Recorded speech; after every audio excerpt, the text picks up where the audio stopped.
ಎರವಲು ಸಂವಿಧಾನ. Board constitution of India. Bharat ಸರ್ಕಾರ ಕಾಯ್ದೆ 1935.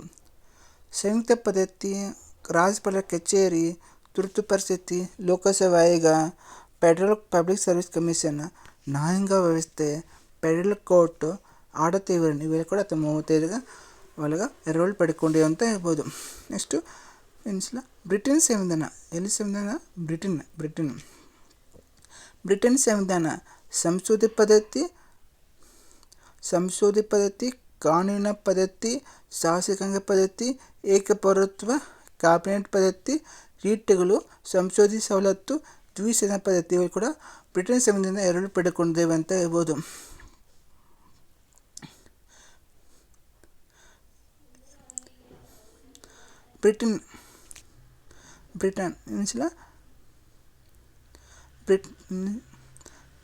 ಬ್ರಿಟನ್ ಸಂವಿಧಾನ ಸಂಶೋಧಿತ ಪದ್ಧತಿ, ಕಾನೂನು ಪದ್ಧತಿ, ಶಾಸಕಾಂಗ ಪದ್ಧತಿ, ಏಕಪೌರತ್ವ, ಕ್ಯಾಬಿನೆಟ್ ಪದ್ಧತಿ ಇದು ಬ್ರಿಟನ್ ಸಂವಿಧಾನ ಅಂತ. ರೀಟ್ ನೆನಪಿಟ್ಕೋ. ರೀಟ್ ಬ್ರಿಟನ್ ಸಂವಿಧಾನದ ಸಂಶೋಧಿತ ಸವಲತ್ತು, ದ್ವಿಸದನ ಪದ್ಧತಿ ಅಂತ ಕರೀತಾರೆ. ಅಮೇರಿಕಾ ಸಂವಿಧಾನ. ಅಮೇರಿಕಾ ಸಂವಿಧಾನ ಏನನ್ನು ತಿಳ್ಕೊಂಡೇವಂತ ಮೂಲಭೂತ ಹಕ್ಕು, ನಮ್ಮ ಪ್ರಜೆಗಳು ಹೊಂದಿರೋ ಮೂಲಭೂತ ಹಕ್ಕುಗಳು, ಸ್ವಾತಂತ್ರ್ಯ ನ್ಯಾಯಾಂಗ ವ್ಯವಸ್ಥೆ, ನ್ಯಾಯಿಕ ಪರಮೇಶ್ವರ ನೆನಪಿಡ್ಕೋ. ಇದು ಅಮೇರಿಕಾ ಸಂವಿಧಾನದಿಂದ ಎರವಲು ಪಡ್ಕೊಂಡಿವೆ ಅಂತ ಹೇಳ್ಬೋದು. ರಾಷ್ಟ್ರಪತಿ ಮಹಾವಿಭಾಗ ಅಮೇರಿಕಾ ಸಂವಿಧಾನದಿಂದ. ರಾಷ್ಟ್ರಪತಿ ಮಹಾವಿಭಾಗ ಅಮೇರಿಕಾ ಸಂವಿಧಾನದಿಂದ. ಸುಪ್ರೀಂ ಕೋರ್ಟ್ ಮತ್ತು ಹೈಕೋರ್ಟ್ ನ್ಯಾಯಾಧೀಶರ ಪದಚ್ಯುತಿ ಅವರನ್ನು ತೆಗೆದುಹಾಕೋದು ಅಮೇರಿಕಾ ಸಂವಿಧಾನದಿಂದ. ಸುಪ್ರೀಂ ಕೋರ್ಟ್ ಮತ್ತು ಹೈಕೋರ್ಟ್ ನ್ಯಾಯಾಧೀಶರಿರ್ತಾರಲ್ಲ ಅವರನ್ನು ತೆಗೆದುಹಾಕೋದು ಅಥವಾ ಪದಚ್ಯುತಿ ಎಲ್ಲಿಂದ ತೆಗೆದುಕೊಂಡಿವೆ ಅಂತ ಹೇಳ್ಬೋದು. ಇದು ಅಮೇರಿಕಾ ಸಂವಿಧಾನದಿಂದ ತೆಗೆದುಕೊಂಡಿವೆ ಅಂತ ಹೇಳ್ಬೋದು. ಮತ್ತು ಉಪರಾಷ್ಟ್ರಪತಿ ಹುದ್ದೆ ಕೂಡ ಅದು ಅಮೇರಿಕಾ ಸಂವಿಧಾನದಿಂದ ತೆಗೆದುಕೊಂಡಿವೆ ಅಂತ ಹೇಳ್ಬೋದು. ನೆಕ್ಸ್ಟು ಆಸ್ಟ್ರೇಲಿಯಾ ಸಂವಿಧಾನ ಸಮರ್ಥ ಪಟ್ಟಿ ಗೊತ್ತಿಲ್ಲ. ಸಮರ್ಥ ಪಟ್ಟಿ ಮತ್ತು ಮುಕ್ತ ವ್ಯಾಪಾರ ವಾಣಿಜ್ಯ ಮುಕ್ತ ವ್ಯಾಪಾರ ಮತ್ತು ವಾಣಿಜ್ಯ ಅಂತರ ಸಂಬಂಧ. ಸಂಸತ್ತಿನ ಜಂಟಿ ಸದನ ಇದು ನೆನಪಿಟ್ಕೋ. ಸಂಸತ್ತಿನ ಜಂಟಿ ಸದನ ಇದು ಕೂಡ ಯಾರಿಂದ ತೆಗೆದುಕೊಂಡು? ಆಸ್ಟ್ರೇಲಿಯಾ ಸಂವಿಧಾನ ತೆಗೆದುಕೊಂಡು ಅಂತ ಹೇಳ್ಬೋದು. ಆಸ್ಟ್ರೇಲಿಯಾ ಸಂವಿಧಾನದಿಂದ ಸಮರ್ಥ ಪಟ್ಟಿ ಮತ್ತು ಇನ್ನೊಂದು ಯಾವುದು? ಸಂಸತ್ತಿನ ಜಂಟಿ ಸದನ ನಡೆಸ್ತೈತಿ. ಜಂಟಿಯಾಗಿ ಸದನ ನಡೆಸ್ತಾರೆ. ಇದು ಕೂಡ ಆಸ್ಟ್ರೇಲಿಯಾ ಸಂವಿಧಾನ ತೆಗೆದುಕೊಂಡು ಅಂತ ಹೇಳ್ಬೋದು. ನೆಕ್ಸ್ಟು ಜರ್ಮನಿ ವೈಮಾರ್ ಸಂವಿಧಾನ. ತುರ್ತು ಪರಿಸ್ಥಿತಿ ಸಂದರ್ಭ ಮೂಲಭೂತ ಹಕ್ಕನ್ನು ವಜಾ ಮಾಡ್ಬೋದು. ನೆಕ್ಸ್ಟು ರಷ್ಯಾ ಸಂವಿಧಾನ. ಮೂಲಭೂತ ಕರ್ತವ್ಯಗಳು, ಪಂಚವಾರ್ಷಿಕ ಯೋಜನೆಗಳು ನೆನಪಿಡ್ಕೋ. ರಷ್ಯಾ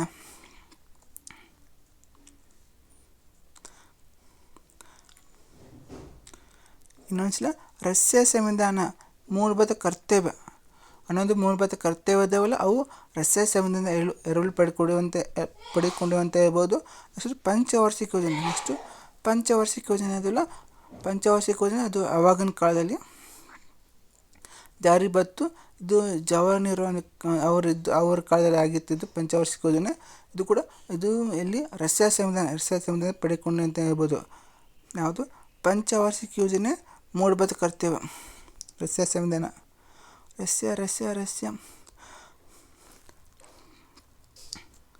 ರಷ್ಯಾ ಸಂವಿಧಾನ ಮೂಲಭೂತ ಕರ್ತವ್ಯಗಳು, ಪಂಚವಾರ್ಷಿಕ ಯೋಜನೆಗಳು. ನೆಕ್ಸ್ಟು ದಕ್ಷಿಣ ಆಫ್ರಿಕಾ ಸಂವಿಧಾನ ತಿದ್ದುಪಡಿ ವಿಧಾನ. ಸಂವಿಧಾನ ತಿದ್ದುಪಡಿ ಮಾಡುವ ವಿಧಾನ ಯಾವುದು? ತಿದ್ದುಪಡಿ ಮಾಡೋದು ಅದು ದಕ್ಷಿಣ ಆಫ್ರಿಕಾ ಸಂವಿಧಾನ ಅಂತ. ಮತ್ತು ರಾಜ್ಯಸಭೆ ಸದಸ್ಯ ಚುನಾವಣೆ ವಿಧಾನ. ಇದು ನೆನಪಿಡ್ಕೋ. ರಾಜ್ಯಸಭೆ ಸದಸ್ಯ ಚುನಾವಣೆ ವಿಧಾನ. ರಾಜ್ಯಸಭೆಯಲ್ಲಿ ಹಿರಿಯರ ಮನೆ ಅಂತ ಕರೀತಾರೆ. ಹಿರಿಯರ ಸದನ ಅಥವಾ ಹಿರಿಯರ ಮನೆ ಅಂತ ಕರೀತಾರೆ. ರಾಜ್ಯಸಭೆ ಸದಸ್ಯರ ಚುನಾವಣೆ ವಿಧಾನ. ರಾಜ್ಯಸಭೆ ಸದಸ್ಯರಿರ್ತಾರೆ, ಅವರು ಚುನಾವಣೆ ಹೆಂಗೆ ನಡೆಸ್ತಾರೆ ಚುನಾವಣೆ ವಿಧಾನ ಇವೆಲ್ಲ ಕೂಡ ದಕ್ಷಿಣ ಆಫ್ರಿಕಾ ಸಂವಿಧಾನ ಅಂತ ಹೇಳ್ಬೋದು. ದಕ್ಷಿಣ ಆಫ್ರಿಕಾ ಸಂವಿಧಾನ ತಿದ್ದುಪಡಿ ಅದೊಂದು. ಮತ್ತು ರಾಜ್ಯಸಭೆ ಸದಸ್ಯರ ಚುನಾವಣೆ ನಡೆಸೋದು. ರಾಜ್ಯಸಭೆ ಸದಸ್ಯರ ಚುನಾವಣೆ ವಿಧಾನ. ರಾಜ್ಯಸಭೆ ಸದಸ್ಯರ ಚುನಾವಣೆ ವಿಧಾನ ಕೂಡ ಅದು ಕೂಡ ದಕ್ಷಿಣ ಆಫ್ರಿಕಾ ಸಂವಿಧಾನ ಅಂತ ಹೇಳ್ಬೋದು. ಕೆನಡಾ ದೇಶದ ಸಂವಿಧಾನ. ಕೆನಡಾ ದೇಶದ ಸಂವಿಧಾನ ಪ್ರಬಲಗೊಂಡ ಕೇಂದ್ರ ವಿಶೇಷಾಧಿಕಾರ. ಕೆನಡಾ ದೇಶದ ಸಂವಿಧಾನದಿಂದ ಪ್ರಬಲಗೊಂಡ ಕೇಂದ್ರ ವಿಶೇಷಾಧಿಕಾರ. ಕೇಂದ್ರದಿಂದ ರಾಜ್ಯಪಾಲರ ನೇಮಕ. ಸುಪ್ರೀಂ ಕೋರ್ಟ್ ಸಲಹಾ ವ್ಯಾಪ್ತಿ ಯಾವುದು? ಕೆನಡಾ ಸಂವಿಧಾನ ಅಂತ. 2 ಹಂತದ GST ಕೂಡ ಕೆನಡಾ ಸಂವಿಧಾನದ 2 ಹಂತದ GST ಕೂಡ ಕೆನಡಾ ಸಂವಿಧಾನ ಅಂತ ಹೇಳ್ಬೋದು. ಜಪಾನ್ ಸಂವಿಧಾನ ಎರಡು ಪಡ್ಕೊಂಡಿದ್ದು ಸುಪ್ರೀಂ ಕೋರ್ಟ್ ನ್ಯಾಯಾಧೀಕರಣ ಜಪಾನ್.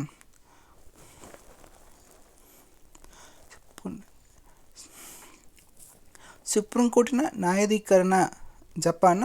ಸಲಹಾ ಕಾನೂನು ರಚಿಸುವ ವಿಧಾನಗಳು. ಸುಪ್ರೀಂ ಕೋರ್ಟಿನ ನ್ಯಾಯಾಧೀಕರಣ ಐತಲ್ಲ ಇದು ಜಪಾನ್ ಸಂವಿಧಾನ ಎರಡು ಪಡೆದುಕೊಂಡೆ ಅಂತ ಹೇಳ್ಬೋದು. ನೆಕ್ಸ್ಟ್ ಐರಿಷ್ ಸಂವಿಧಾನ ಬಂದಾಗ ನೆನಪಿಟ್ಕೋ. ರಾಜನೀತಿ ತತ್ವಗಳು. ರಾಜ್ಯಸಭೆ ಸದಸ್ಯರ ನಾಮಕರಣ.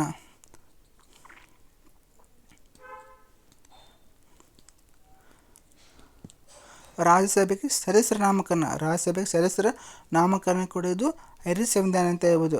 ರಾಜ್ಯಸಭೆಗೆ ಸದಸ್ಯರ ನಾಮಕರಣ ಐರಿಷ್ ಸಂವಿಧಾನ ಅಂತ. ಮತ್ತು ರಾಷ್ಟ್ರಪತಿ ಚುನಾವಣೆ ಐರಿಷ್ ಸಂವಿಧಾನ. ರಾಷ್ಟ್ರಪತಿ ಚುನಾವಣೆ ಮತ್ತು ರಾಜ್ಯಸಭೆ ಸದಸ್ಯರ ನಾಮಕರಣ ಮೀನ್ಸ್ ಅವರನ್ನು ಸದಸ್ಯರು ನೇಮಿಸುವುದು ಪ್ರಕ್ರಿಯೆ ಅಂತ ನಾಮಕರಣ ಮಾಡುತ್ತಾರೆ. ರಾಜ್ಯಸಭೆ ಸದಸ್ಯರ ನಾಮಕರಣ ಮತ್ತು ರಾಷ್ಟ್ರಪತಿ ಚುನಾವಣೆ ಮತ್ತು ರಾಜನೀತಿ ತತ್ವಗಳು ಕೂಡ ಐರಿಷ್ ಸಂವಿಧಾನದಿಂದ ಎರಡು ಪಡೆದುಕೊಂಡು ಅಂತ ಹೇಳ್ಬೋದು. ಫ್ರೆಂಚ್ ಸಂವಿಧಾನದ ಪ್ರಸ್ತಾವನೆ ಗಣರಾಜ್ಯ ಸ್ವಾತಂತ್ರ್ಯ ಸಮಾನತೆ ಪಾತ್ರತ್ವ ಪದವನ್ನು 1989 ಪಡೆದುಕೊಂಡು ಅಂತ ಹೇಳ್ಬೋದು.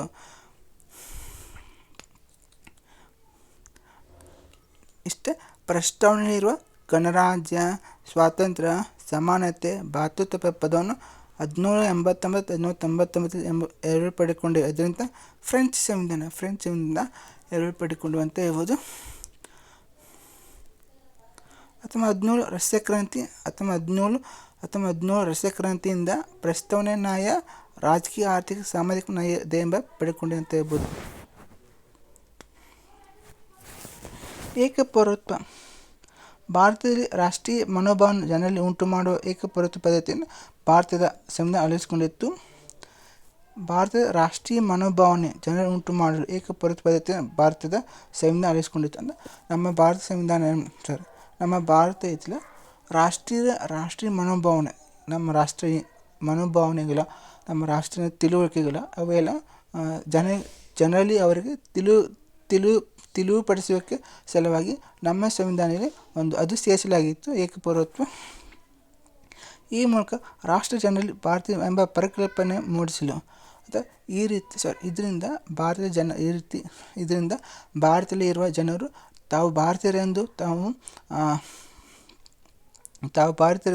ಕಲ್ಪನೆ ಅವರಿಗೆ ಮೂಡಿಸುವ ಸಲುವಾಗಿ ಸಹಕಾರ ನೀಡಾಯಿತು. ಮತ್ತು ಅಮೇರಿಕ, ಸ್ವಿಟ್ಜರ್ಲೆಂಡ್ ಅಂಥ ರಾಷ್ಟ್ರಗಳು ದ್ವೀಪರಾಜ್ಯ ಹೊಂದಿದ್ರು. ಅಮೇರಿಕ ಮತ್ತು ಸ್ವಿಟ್ಜರ್ಲೆಂಡ್ ದೇಶಗಳಲ್ಲಿ ದ್ವಿಪದತ್ವ ಹೊಂದಿದ್ದು, ಭಾರತವು ಬ್ರಿಟಿಷ್ ಮಾದರಿ ಏಕಪೌರತ್ವ ಹೊಂದಿದೆ. ಭಾರತದಲ್ಲಿ ಆ ಪದ್ಧತಿ ಇದೆ. ಭಾರತದಲ್ಲಿ ಬ್ರಿಟಿಷ್ ಮಾದರಿ ಏಕಪೌರತ್ವ ಇದೆ ಅಂತ ಹೇಳ್ಬೋದು. ಏಕಪೌರತ್ವ.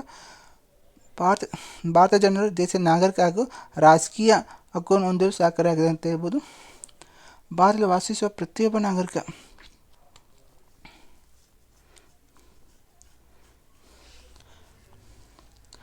ಭಾರತದಲ್ಲಿ ವಾಸಿಸುವ ಪ್ರತಿಯೊಬ್ಬ ನಾಗರಿಕ ಯಾವುದೇ ರಾಜ್ಯ ತಾರತಮ್ಯವಿಲ್ಲದೆ ಒಂದು ರೀತಿಯ ರಾಜಕೀಯ ಮತ್ತು ನಾಗರಿಕ ಪೌರತ್ವ ಹೊಂದುತ್ತಾನೆ. ಭಾರತದಲ್ಲಿ ವಾಸಿಸುವ ಪ್ರತಿಯೊಬ್ಬ ಜನರು ಏನು ಮಾಡ್ತಾರೆ? ರಾಜ್ಯದ ತಾರತಮ್ಯವಿಲ್ಲದೆ ಒಂದು ರೀತಿಯ ರಾಜಕೀಯ ಮತ್ತು ನಾಗರಿಕ ಪೌರತ್ವ ಹೊಂದಿರ್ತಾರೆ ಅಂತ ಹೇಳ್ಬೋದು. 1950 ಜನವರಿ 31 1955 ಡಿಸೆಂಬರ್ 30 ನೆನಪಿಟ್ಕೋ. 1955 ಡಿಸೆಂಬರ್ 30ರಂದು 1955 ಡಿಸೆಂಬರ್ 30ರಂದು ಭಾರತ ಪೌರತ್ವ ಕಾಯ್ದೆ ಜಾರಿ ತರಲಾಗಿತ್ತು. ಭಾರತ ಪೌರತ್ವ ಕಾಯ್ದೆ ಯಾವ ಜಾರಿ ತರಲಾಗಿತ್ತು ಅಂದರೆ ಸಿಂಪಲ್ 1955 ಡಿಸೆಂಬರ್ 30ನೇ ತಾರೀಕು 1955. 1955 ಭಾರತ ಪೌರತ್ವ ಕಾಯ್ದೆ 5 ವಿಧಾನಗಳ ಮೂಲಕ ಪೌರತ್ವವನ್ನು ಪಡೆಯುವುದು ಮತ್ತು 3 ವಿಧಾನಗಳ ಮೂಲಕ ಕಳೆದುಕೊಳ್ಳುವುದರ ಬಗ್ಗೆ ತಿಳಿಸುತ್ತೆ. ಭಾರತ ಪೌರತ್ವ ಕಾಯ್ದೆ ಇಲ್ಲ, ಅದು ಬಂದ 1955 ಡಿಸೆಂಬರ್ 30ರಂದು ಬಂತಿಲ್ಲ. ಇದು 5 ವಿಧಾನಗಳ ಮೂಲಕ ನಾವು ಏನು ಮಾಡ್ತೀವಿ, ಆ ಪೌರತ್ವವನ್ನು ಪಡಿತೀವಿ. ಅಂದರೆ 5 ವಿಧಾನ, 5 ಮೆಥಡ್, 5 ಪ್ರೊಸೆಸ್ ಮೂಲಕ ಆ ಪೌರತ್ವವನ್ನು ಪಡೆದುಕೊಳ್ತೀವಿ ಅಂತ ಹೇಳ್ಬೋದು. ಮತ್ತು 3 ವಿಧಾನಗಳ ಮೂಲಕ ಕಳೆದುಕೊಳ್ಳೋದ್ರ ಬಗ್ಗೆ ತಿಳಿಸುತ್ತೆ. 3 ವಿಧಾನ ಬಗ್ಗೆ ನಾವು ಅದರ ಬಗ್ಗೆ ಕಳ್ಕೊಳ್ತೀವಿ ಅಂತ ತಿಳಿಸುತ್ತೆ ಅಂತ ಹೇಳ್ಬೋದು. ಈ ಕಾಯ್ದೆ ಇದುವರೆ 6 ಬಾರಿ ತಿದ್ದುಪಡಿ ಮಾಡಲಾಗಿದೆ. ಇದರಿಂದ 1955 ಕಾಯ್ದೆ ಅನ್ನುವಾಗಿ ಇದುವರೆಗೂ ಎಷ್ಟು ತಿದ್ದುಪಡಿ ಮಾಡಲಾಗಿದೆ? 6 ಬಾರಿ ತಿದ್ದುಪಡಿ ಮಾಡಲಾಗಿದೆ ಅಂತ 6 ಬಾರಿ ತಿದ್ದುಪಡಿ ಮಾಡಲಾಗಿದೆ ಅಂತ ಹೇಳ್ಬೋದು. 1986, 1990 ನೆನಪಿಟ್ಕೊ. 1986, 1992, 2003, 1986, 1992, 2003, 2005, 2015, 2019 ತಿದ್ದುಪಡಿ ಮಾಡಲಾಗಿತ್ತು ನೆನಪಿಟ್ಕೊ. 1986, 2002, 1992, 1992, 1986, 1986, 1992, 1992, 2005, 2015 ಮತ್ತು 2019ವರೆಗೆ ಒಟ್ಟು 6 ಬಾರಿ ತಿದ್ದುಪಡಿ ಮಾಡಲಾಗಿತ್ತು. ಇತ್ತೀಚೆಗೆ 2019 ಡಿಸೆಂಬರ್ 12ರಂದು ಇತ್ತೀಚೆಗೆ 2019 ಡಿಸೆಂಬರ್ 12ರಂದು ಪೌರತ್ವ ತಿದ್ದುಪಡಿ ಜಾರಿ ತರಲಾಗಿತ್ತು. ಪಾಕಿಸ್ತಾನ, ಬಾಂಗ್ಲಾದೇಶ ಮತ್ತು ಅಫ್ಘಾನಿಸ್ತಾನದ 3 ಇಸ್ಲಾಮಿಕ್ ದೇಶಗಳಿಂದ ವಲಸೆ ಬಂದ ಒಟ್ಟು 6 ಧರ್ಮಗಳಾದ ಹಿಂದೂ, ಸಿಖ್, ಬೌದ್ಧ, ಜೈನ, ಪಾರ್ಸಿ, ಕ್ರಿಸ್ತ ಧರ್ಮ ಪೌರತ್ವ ನೀಡುವುದು ಕಾಯ್ದೆ ಉದ್ದೇಶಿಸಲಾಗಿದೆ. 2019 ಡಿಸೆಂಬರ್ 12ರಂದು ಏನಾಯ್ತಂದರೆ ಪೌರತ್ವ ತಿದ್ದುಪಡಿ ಕಾಯ್ದೆ ಜಾರಿ ತರಲಾಗಿತ್ತು. 2019 ಪೌರತ್ವ ಕಾಯ್ದೆ ತಿದ್ದುಪಡಿ ಜಾರಿ ತರಲಾಗಿತ್ತು. ಇದು 6ನೇ ತಿದ್ದುಪಡಿ ಆಗಿತ್ತಲ್ಲ. ಇದರಿಂದ ಪಾಕಿಸ್ತಾನ, ಅಫ್ಘಾನಿಸ್ತಾನ, ಬಾಂಗ್ಲಾದೇಶ ಅಂತ 3 ಇಸ್ಲಾಮಿಕ್ ದೇಶಗಳಿಂದ ವಲಸೆ ಬಂದ 6 ಧರ್ಮಗಳಾದ ಹಿಂದೂ, ಸಿಖ್, ಬೌದ್ಧ, ಜೈನ, ಪಾರ್ಸಿ, ಕ್ರೈಸ್ತರಿಗೆ ಪೌರತ್ವ ನೀಡುವುದು ಕಾಯ್ದೆ ಉದ್ದೇಶಿಸಲಾಗಿತ್ತು. ಹಿಂದೂ, ಸಿಖ್, ಬೌದ್ಧ, ಜೈನ, ಪಾರ್ಸಿ, ಕ್ರೈಸ್ತರಿಗೆ ಪೌರತ್ವ ನೀಡುವುದು ಒಂದು ಉದ್ದೇಶಿಸಲಾಗಿದೆ. 2019 ಡಿಸೆಂಬರ್ 12ಕ್ಕೆ ಒಂದು ಕಾಯ್ದೆ ಜಾರಿ ಬರ್ತದೆ, 6ನೇ ತಿದ್ದುಪಡಿ ಅಂತ ಹೇಳ್ತಾರೆ. ಇದರಿಂದ 6ನೇ ತಿದ್ದುಪಡಿ ಅಂತ ಹೇಳ್ತಾರೆ. ಮತ್ತು ಇದರಲ್ಲಿ ಪಾಕಿಸ್ತಾನ, ಅಫ್ಘಾನಿಸ್ತಾನ ಮತ್ತು ಬಾಂಗ್ಲಾದೇಶ ಎಂಬ 3 ಇಸ್ಲಾಂ ದೇಶದಿಂದ ಬಂದ ವಲಸೆಗಾರರು ಅಲ್ಲಿಂದ ಬಂದ ವಲಸೆಗಾರರು. ಅದರಲ್ಲಿ ಹಿಂದೂ, ಸಿಖ್, ಬೌದ್ಧ, ಕ್ರೈಸ್ತ, ಪಾರ್ಸಿ, ಜೈನ ಪಾರ್ಸಿ ಇವೆಲ್ಲ ಧರ್ಮಗಳು ಅವರು ಬಂದಿದ್ದಾರಂತೆ. ಇದರಿಂದ ಕಾಯ್ದೆ ಉದ್ದೇಶಿಸಲಾಗಿದೆ ಅಂತ ಹೇಳ್ಬೋದು. ಹೊಸ ಕಾಯ್ದೆ ಪ್ರಮುಖ 5 ವರ್ಷಗಳ ಕಾಲ ನಿರಂತರವಾಗಿ ಭಾರತದಲ್ಲಿ ವಾಸಿಸುವ ನಿರಾಶ್ರಿತರಿಗೆ.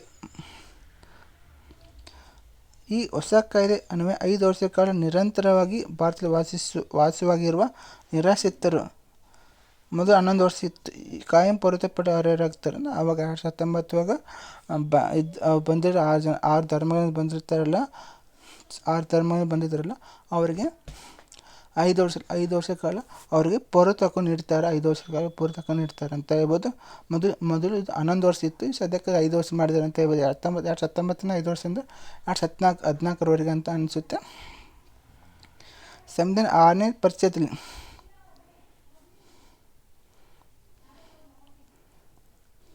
ಸಂವಿಧಾನದ 6ನೇ ಪರಿಚ್ಛೇದದಲ್ಲಿ ಬರುವ ಸಂವಿಧಾನದ 6ನೇ